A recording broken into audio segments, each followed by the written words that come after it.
Greetings everyone. Hopefully everyone is doing fine, staying well, staying free from human malware. I certainly am. Although I did have a little bit of a scare back in start of December. Not with me, I'm fine. Wasn't me. But anyway, how am I doing? I'm fine. Thank you for all the well wishes. Certainly appreciated and quite humbling. So thank you very much.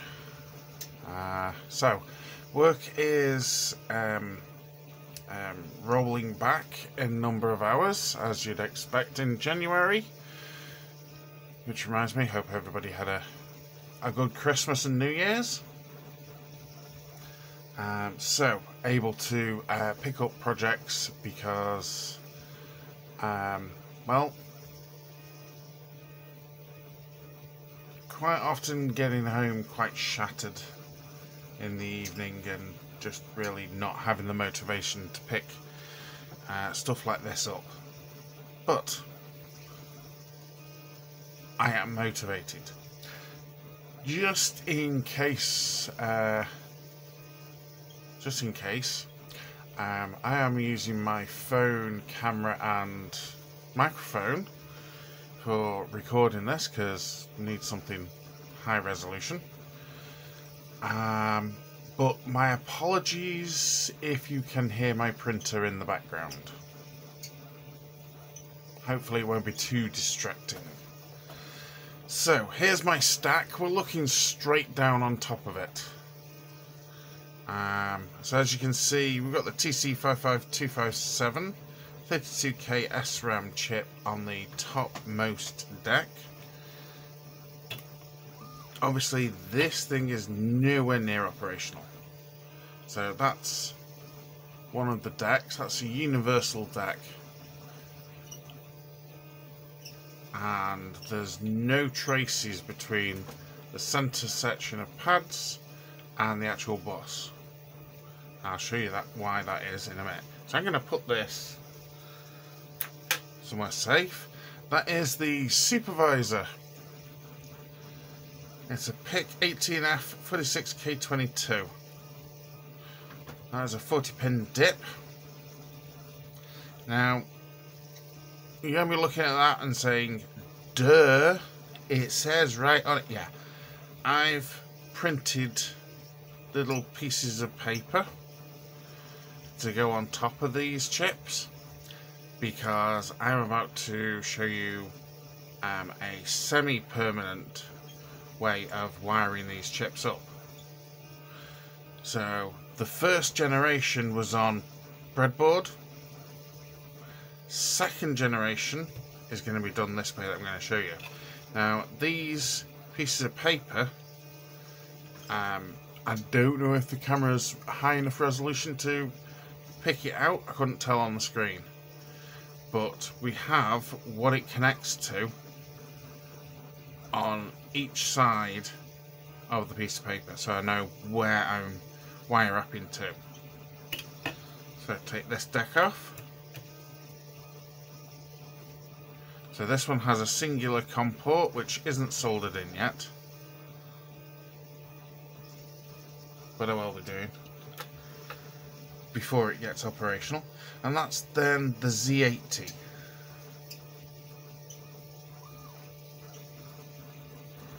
Which I've just realised is actually either I've glued that in the wrong way round.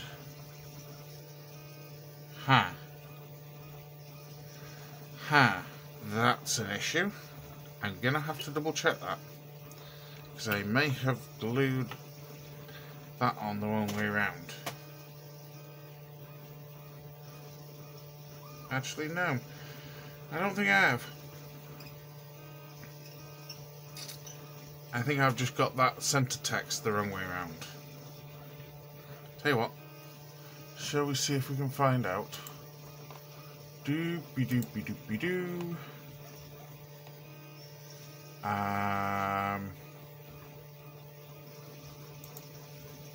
I can't get to my data sheets right now. I've got to move my keyboard off my desk. Thank God for wireless keyboards.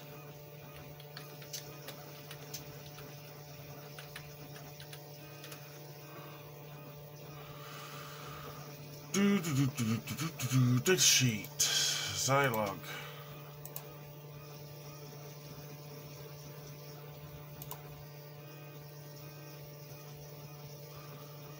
Now hopefully this will have the pin out in. Scrolly downy. Uh-oh. Hang on a minute.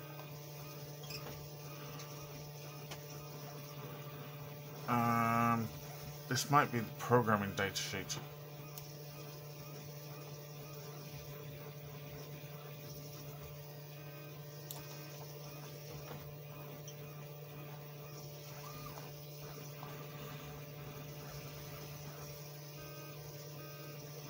Right, let's do a spot check. Pin 1, top left. According to this should be A11. Yep. And A10, which is pin 40. Right, no. So, it's just the text in the middle that's the wrong way around. I have actually got the other stuff the right way around, which is fine. Okay, okay. So, that's the Z80 deck. That's what we're going to be working on. Well, in just a moment. So, this is the very most bottom deck. This has got all the termination on for the bus, and it's also got the power. Now, the recharge is here. I've only just put this socket on, so it's not soldered in yet. But there is a battery on there that's already inserted. This is, of course, switched off. Now, got some capacitors. They need to go on the decks. Finally got the capacitors. Pig in Royal Mail. So, multimeter. Hopefully you can get that. Got some giganimous test probes for my multimeters now. Oh, look at these things, they're massive. Right. Negatives. That's positive. Negatives are going to be all over there. Okay.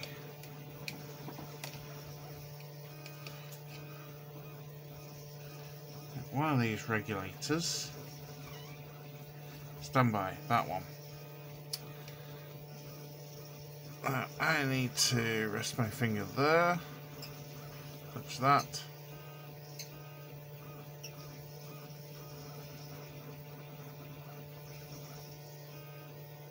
Yep. Standby voltage is there. Let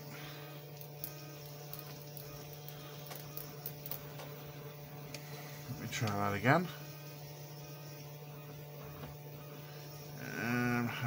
Having trouble picking up the negative, I think.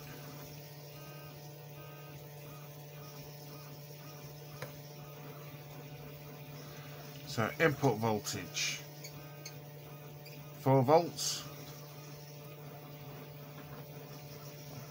And standby 5.14. Hopefully you can see that. My hand is kind of in the way.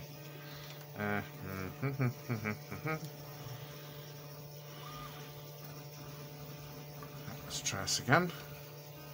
Is that a ground? No, it isn't. That's helpful. Ground point there.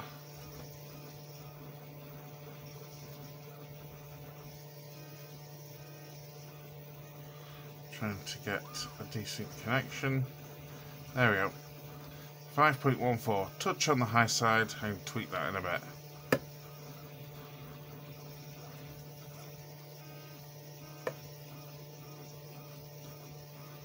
And then the battery input voltage 406. 4.06. These are like almost brand new test probes, so yeah, they might need sharpening. Might have to sharpen them. But you get the idea. I also have that there. So, yeah, okay. If I remember rightly, these middle ones. Yeah, I'll do. 1 second. I wasn't kind of planning on doing this, but screwdriver.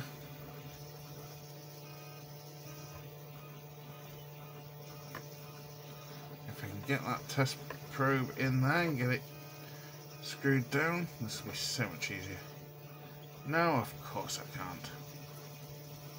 Let me back that screw off all the way. Right, that might do it.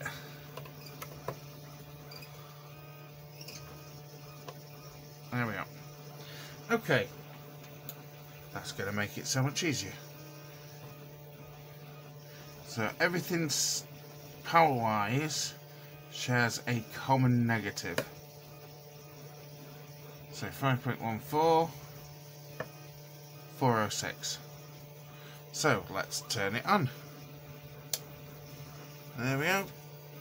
It's turned on, fans spin. So we have apparently 30 volts there. Which is kind of curious.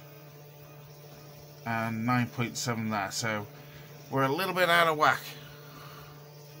Just a little bit. Okay, so we need to adjust it.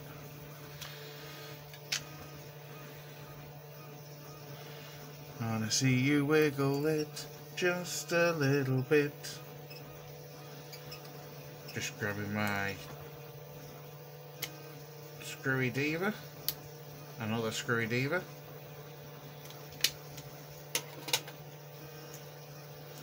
Right.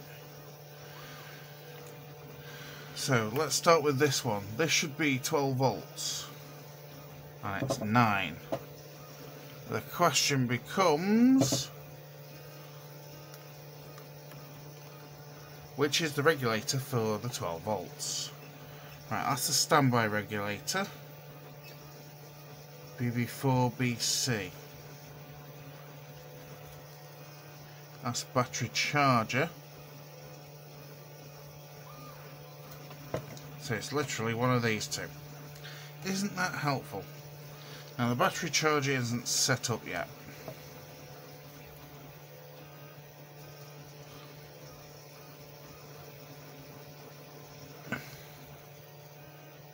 There we go, that's coming down. This should be 5 volts. I don't know why that went so high. Well, considering this is now stopped at 15, that makes me worried that this regulator is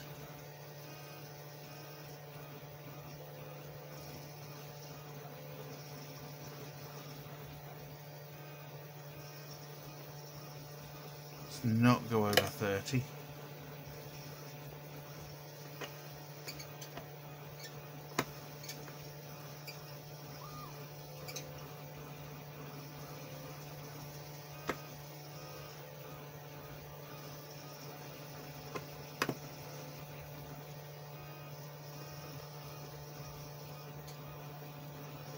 Right, it's down to 15.7.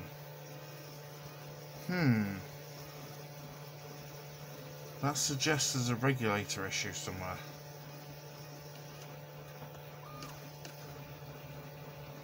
Right, so let's move over to 12 volts, which should be this one. So this one should be higher. No, that's going lower.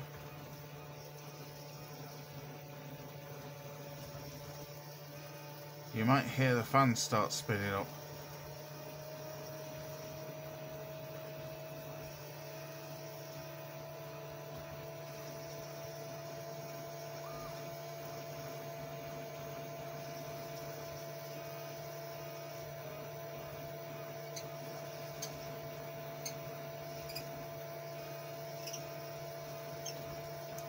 There we go, 12.1. And of course we have fan spin. Lewis would be very proud of me. I have fan spin.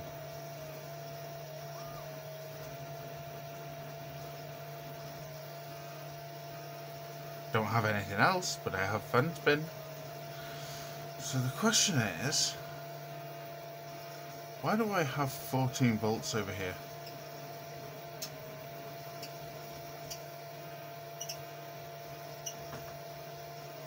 This is very weird.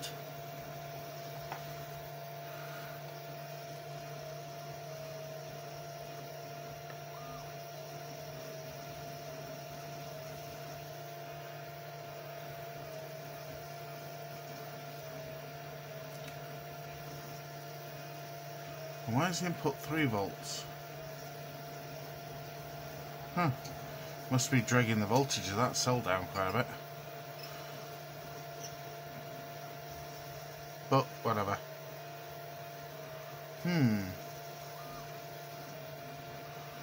Why is the 5-volt regulator kicking out such a high voltage?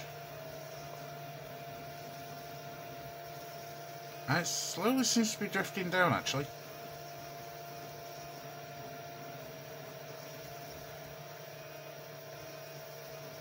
That is weird. Why is that slowly drifting down?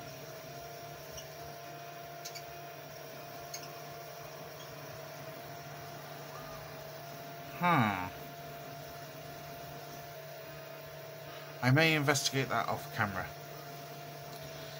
But for the time being, we have fan spin. It works.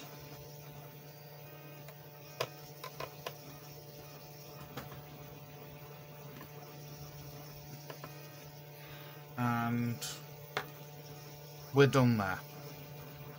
So a few modifications needed before it actually works, but you get the idea.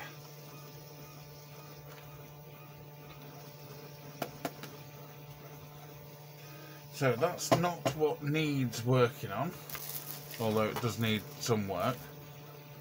What we are looking at is this.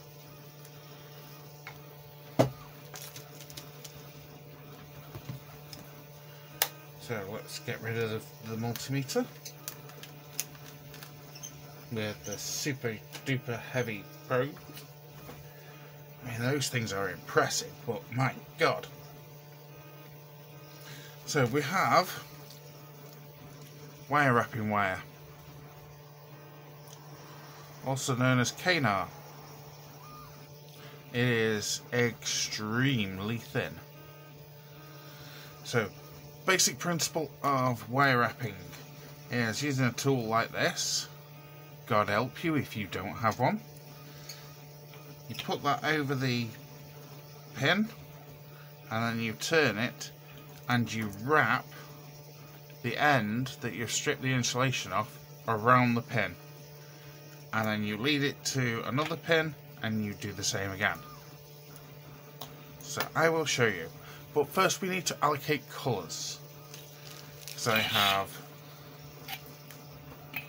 orange, I have brown, I have blue, I have grey, green, purple, white, yellow, red and black. So I'm going to go with the colour coding that I know and love. So black is going to be all the grounds, red is 5 volts, yellow is 12 volts, and orange, no, it's not going to be 3.3, it's going to be standby. So those three colours are for power.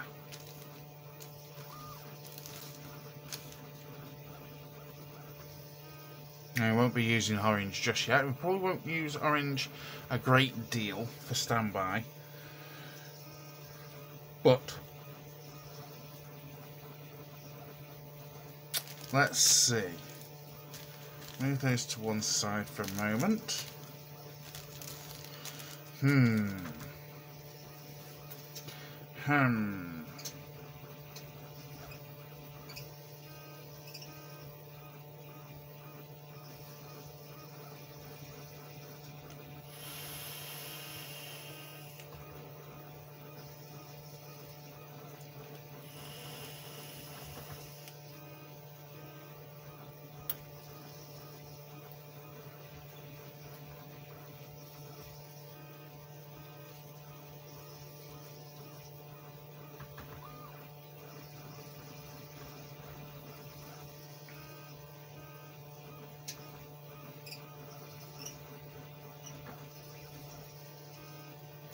Right, so decided that I'm going to use green, blue and brown.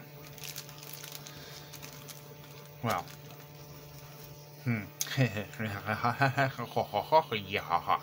sort of. I'm going to use brown for the control lines.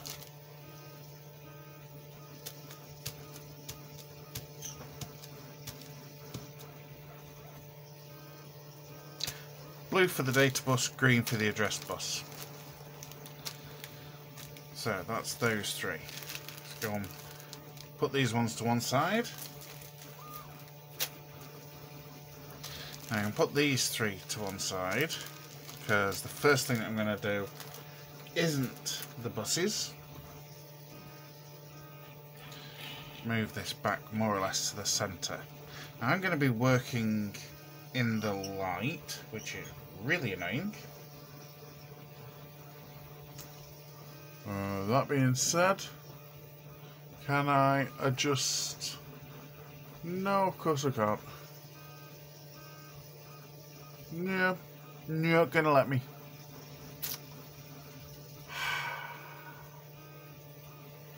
Oh, whatever. So, let's show you how we're gonna do this. So it's very, very thin wire. There you go, now you can see it. So gonna be difficult to show. So first of all, this end, what lives in the back of here is a stripping tool. Great place to put it, isn't it? So gonna take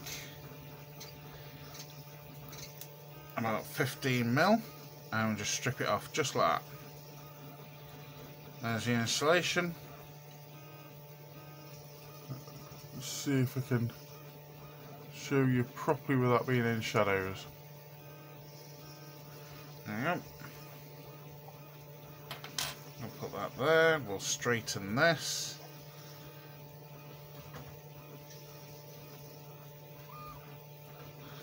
And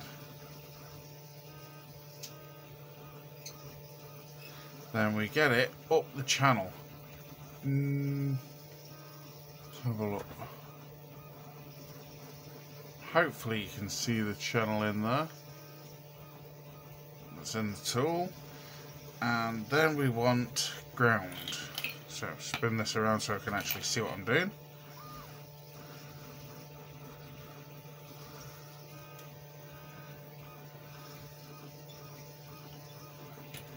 So really fun that I cannot get my head over this.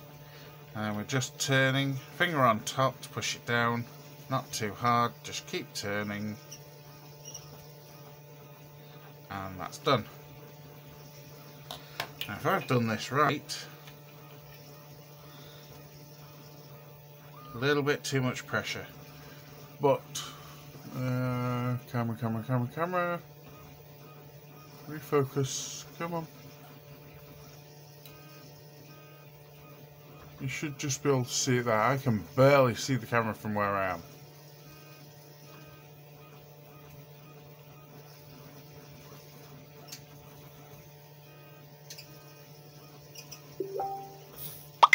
ding. Isn't that helpful? Told a certain person that I'm going to be recording a video, and the person goes and messages me.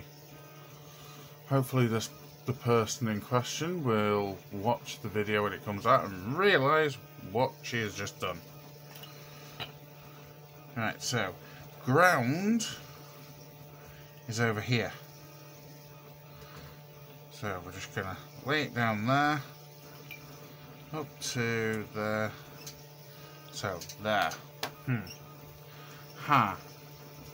I did not get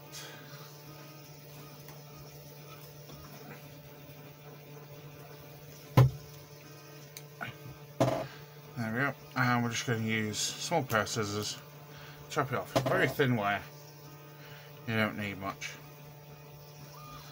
Straighten it up.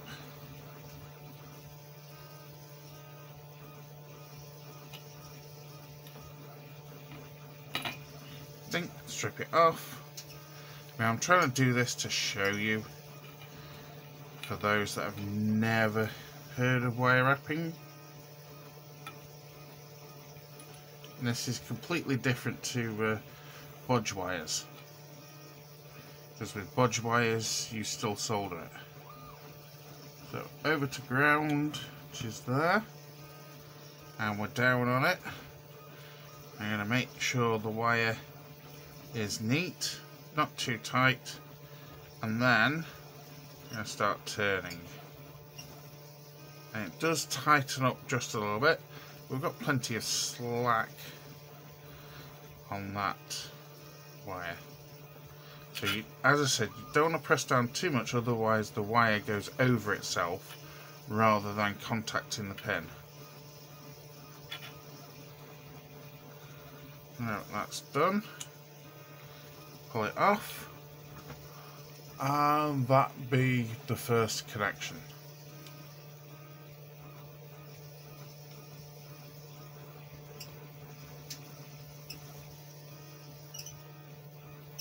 So there's our first one, and that is the ground. Now I'm not going to connect the 5 volts just yet, considering I don't have the 5 volts set up correctly for some reason. It's decided to go out of whack and cause a problem. Isn't that nice of it?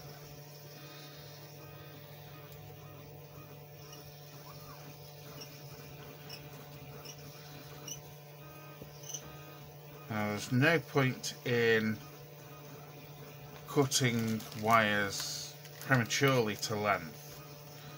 Might as well do them just all one at a time. But it's always a good idea to do the same type of wire in one go.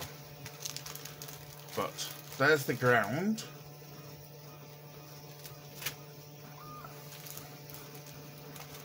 And here is blue.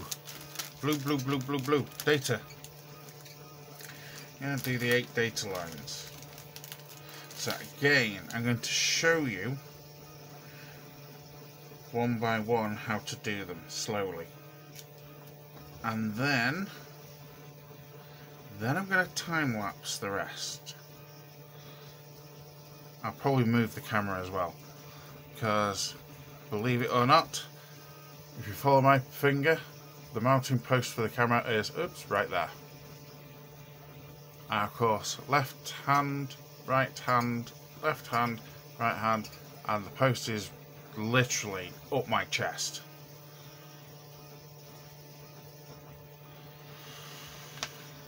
So, you get the idea. It's in an awkward place. So D0, which is that one. Spin it around, and there. Double check it. Yep. And we're going all the way up to here. So right where my fingers are, where's the scissors? Chop it off.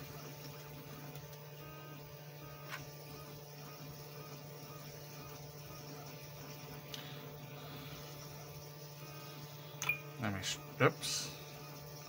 That didn't go in. Let me strip. Make sure it's straight.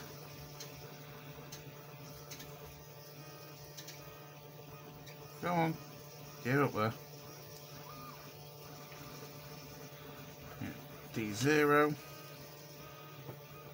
And we wire up around. Now, you can have these as tight as you want them, but I'm keeping them fairly slack, because there's going to be lots of wire on here. What do you do if you need to change something?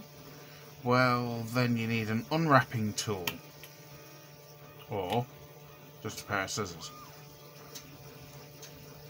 And it can be unwrapped, so it's permanent in the sense that it's not going to come off. You know, it's not going to come loose if you tug it. You'd have to do something seriously wrong to get this to undo. More secure, far more secure than breadboard. D1. You can also put multiple wires on the same pin. Very carefully, I might say. You get 2 on there, maybe 3 if you do it right. There we go, that's that one on. And again, we're going up to there.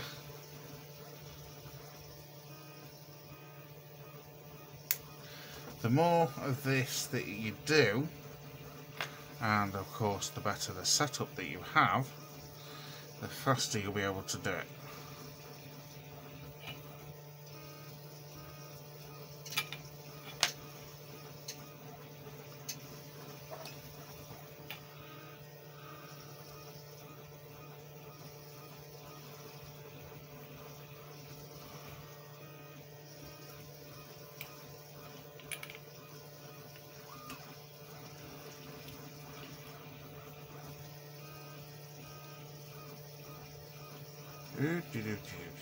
Now you've just got a great big view on the back of my hand. Oh well. There we go. Data lines 0 and 1.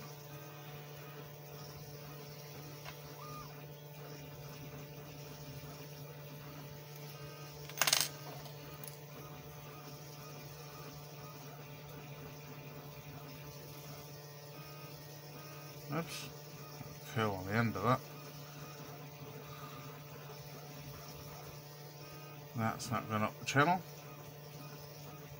There we go, it's gone up the channel. So it's 0, 1, 2.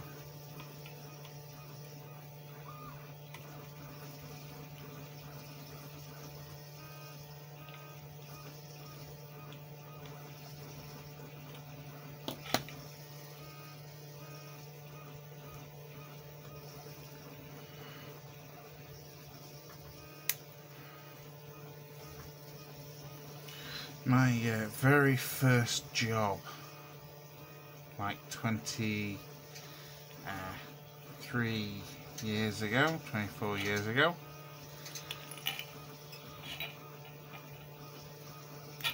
Yeah, just kind of revealed my age. Anyway, I was working for a process control company, and whenever we got new boards in, they needed setting up. And yeah, about, well, I got it down to like an hour's work to set one of these processor cards up.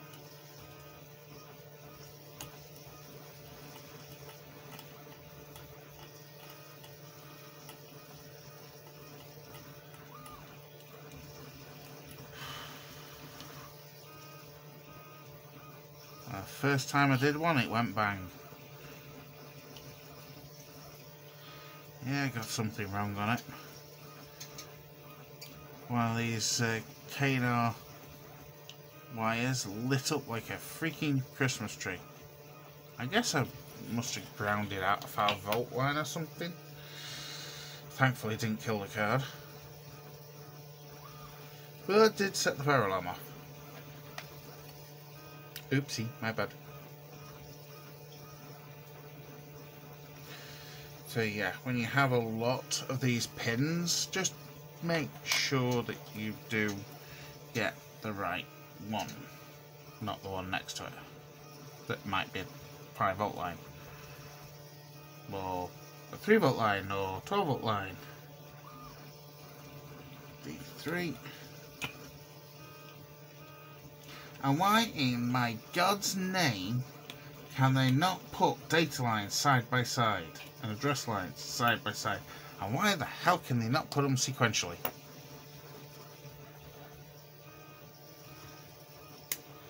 I can understand the control lines not being side by side. Fine. I could understand maybe address lines,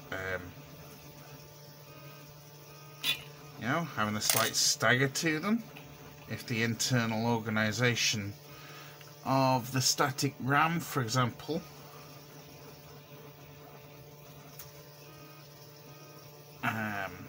but for the love of God, it's a CPU. These data lines should be side by side.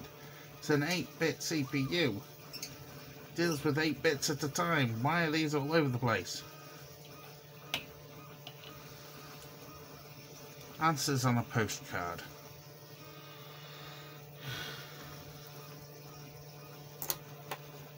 Okay, perhaps I shouldn't moan so much. But still, that's half the data bus connected.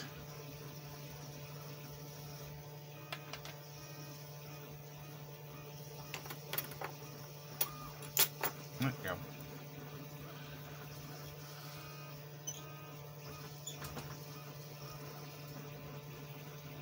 Oh, get in there.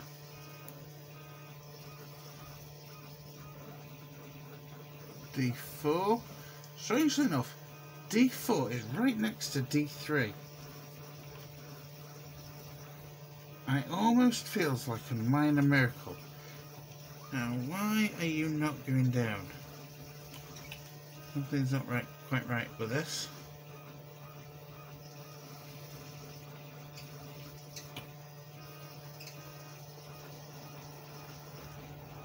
I don't think that started off all the way at the bottom.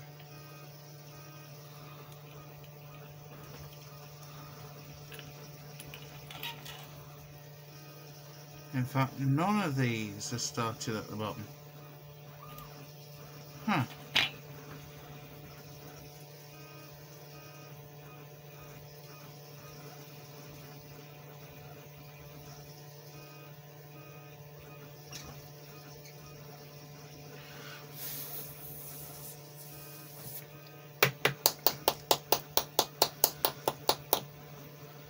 That's interesting.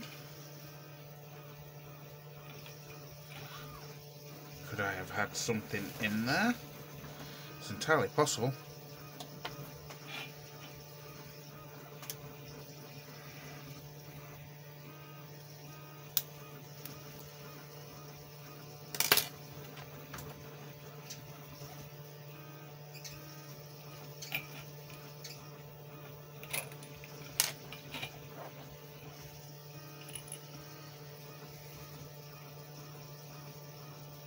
There's my groove.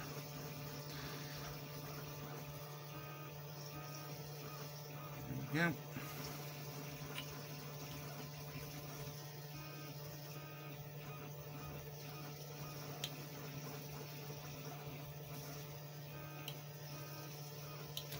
Yep, there must have just been something that was stuck in here. Oh well. It's fine. There's an electrical connection.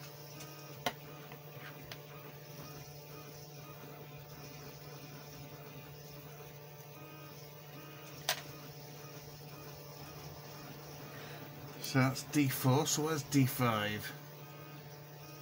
There.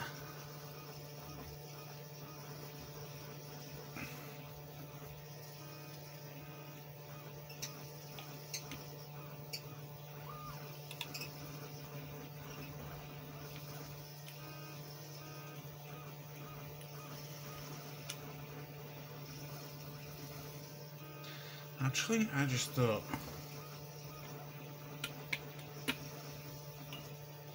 Yeah. That's an issue. Wasn't something that's in the end. It's because of the socket.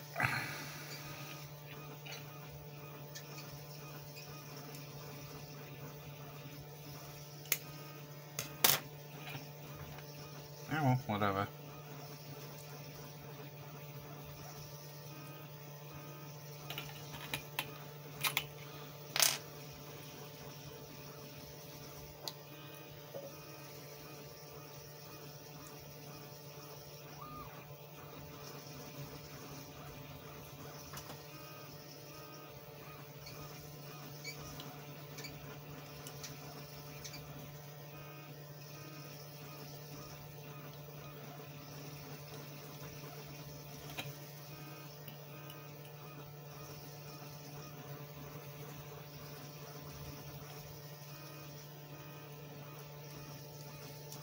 Annoying.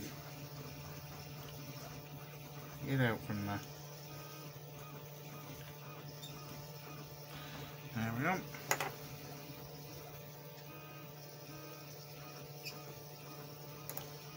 Now, for those of you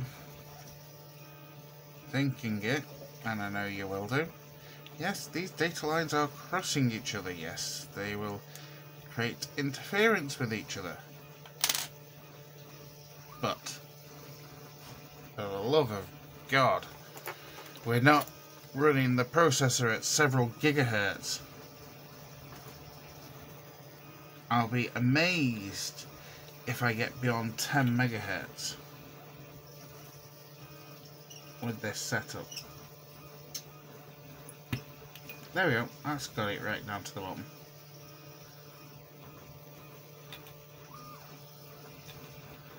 This is just a prototyping system. It's not designed for high speed. I don't expect it to give me a decent speed. I don't expect to start overclocking these processors. Oh yeah, that's something I plan to do, by the way. This one is rated to 20 megahertz. Yeah. I want to see if I can push it beyond that.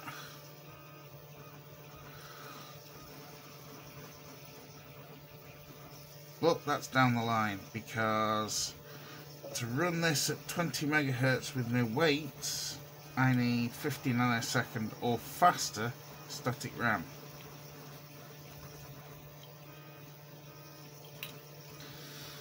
Now, oops, I just knocked the camera. Now I do have some that's pretty quick. Well, the RAM that I showed you is not quick, and it's not designed to be. It was just cheap. It means if I blow it up, I don't really care.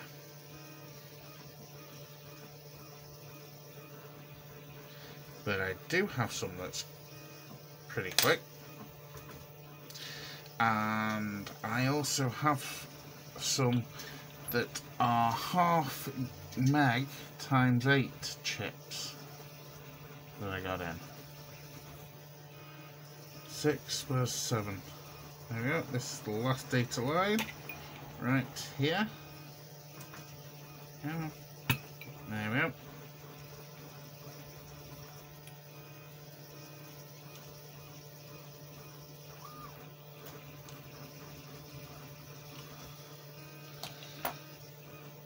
To there.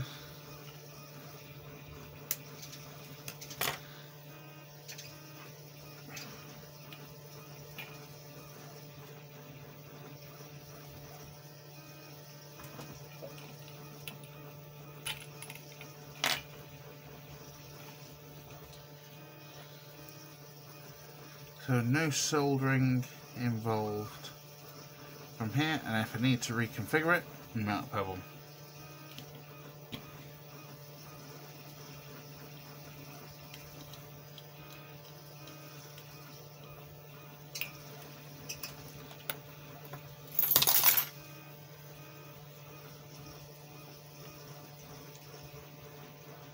So there we go.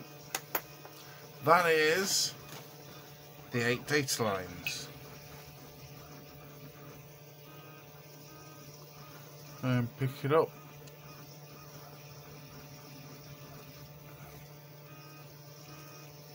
Apologies for the focusing on the camera, I'm doing my best. Et voila. So, I'm now going to move the camera to another position that is, well, easier for me to work with. And then I'm going to show, well, not show, well, time-lapse wiring up the rest of this board. So, I will of course fetch you back when it's done. Greetings and welcome back. Well, for you guys it has literally just been a jump cut. For me it's been about 4 months. Yeah, been a busy 4 months.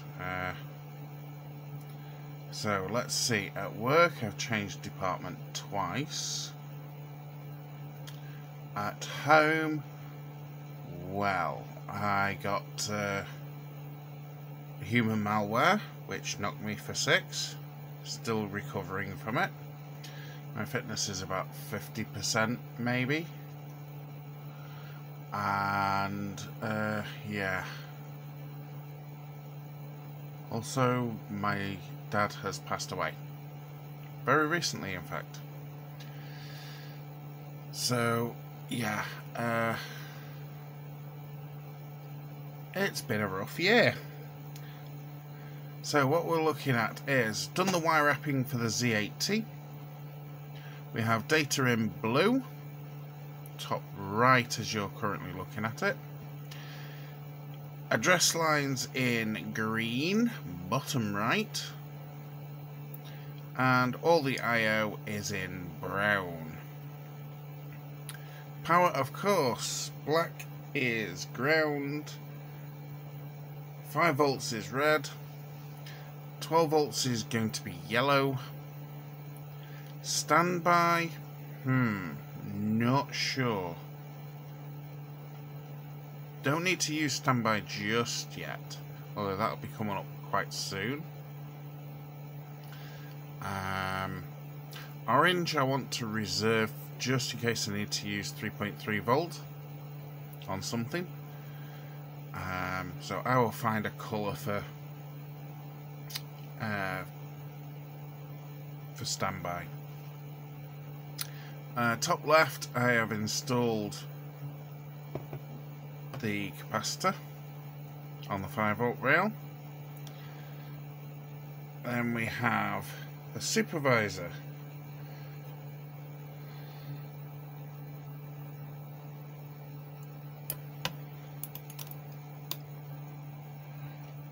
Each deck slots in just like that. So we have a lot of pins that are actually needed on the supervisor, but for this test and this test only, we're just going to be using a few of the lines. So power is wire wrapped, then we just have reset and lock. So all it's going to do is reset the Z80 and provide it with a clock. For those that might not have seen the last video that I did on this, the clock is currently 4 Hz, so don't expect anything quick. Now I just realised, because I've slotted that deck in,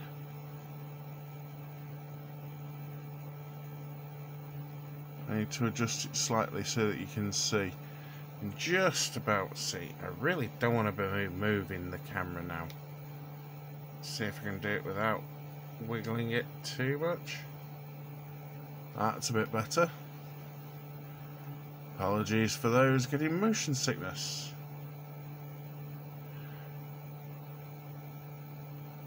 There we go. Very difficult for a camera to do a zoomed up view of those LEDs. I can see them quite easily. Showing them on a camera, a little bit more difficult. So without further ado, let's do a hardware test. Simple switch here. There we go. It would help if we did it the right way.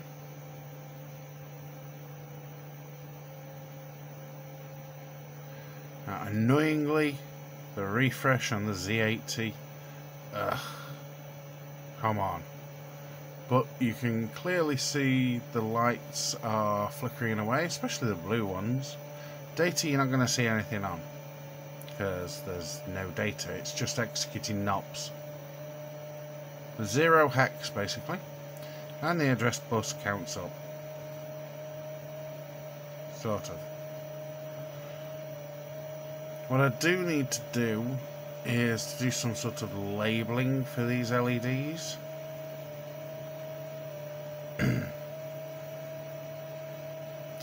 Need to have a think about that. I'm thinking of 3D printing a plate that sits over them that I can then stick a piece of paper on with the actual LED, well, what it's used for.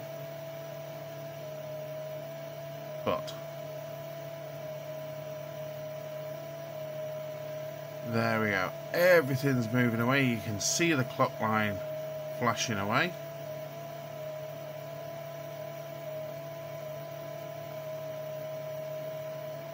As I said, it's just executing knobs, and that's fine by me.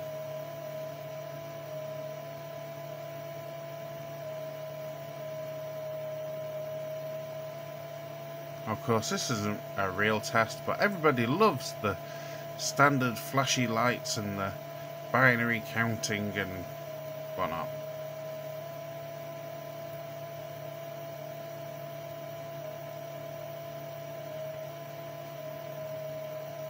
So next up is to get the supervisor working, which is basically a case of just wire wrapping it in. But also it has a COM port, so one of these will get populated along with my debug cable, which is picked up especially just for this task.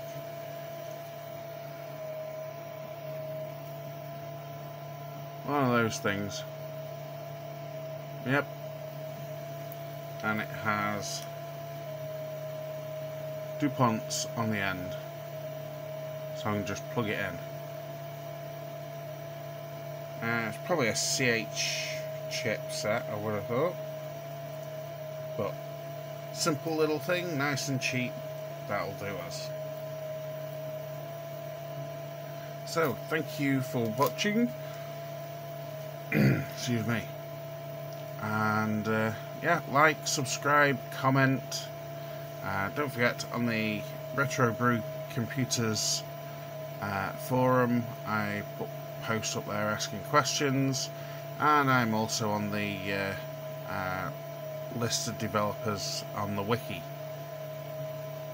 So take care, have fun, and happy computing. Bye for now.